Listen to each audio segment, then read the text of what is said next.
Hi guys, இன்றைக்கி நம்ம தக்காளி இல்லாமல் கார சட்னி தான் பார்க்க போகிறோம். தேவையான பொருட்கள் பார்த்திங்கன்னா வெங்காயம், மிளகா, மல்லி, ஜீரகங்க. இப்போ கடையில் எண்ணெயை ஊற்றி நம்ம வச்சுருந்த காஞ்ச மிளகாவை போட்டுக்கலாம். போட்டு இப்போ நல்லா நம்ம வதக்கிக்கலாம். நல்லா வந்து பார்த்திங்கன்னா இப்போ சின்னதுக்கப்புறமா நம்ம வச்சுருந்த மல்லி, ஜீரகம் போட்டுக்கலாம். போட்டு நல்லா வதக்கிட்டு அப்புறமா நம்ம கட் பண்ணி வச்சுருந்த வெங்காயத்தை போட்டுக்கலாம். போட்டு எல்லாத்தையும் இப்போ போட்டு நம்ம வதக்கிட்டு அப்புறமா பூண்டையும் போட்டுக்கலாம். போட்டு எல்லாத்தையும் சேர்த்து வதக்கிக்கலாங்க.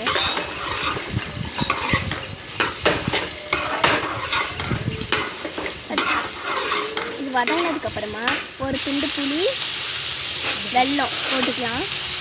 அதையும் போட்டு நல்லா வதக்கிக்கலாங்க. அப்புறமா கொஞ்சமாக உப்பு போட்டு அதையும் நல்லா கிண்டிக்கலாம். ஸோ நல்லா கிண்டிட்டு எல்லாம் ஆறுனதுக்கு அப்புறமா நம்ம மிக்ஸியில் போட்டு அரைச்சா நம்ம தக்காளி இல்லாமல் பார்த்திங்கன்னா தக்காளி சட்னி ரெடி.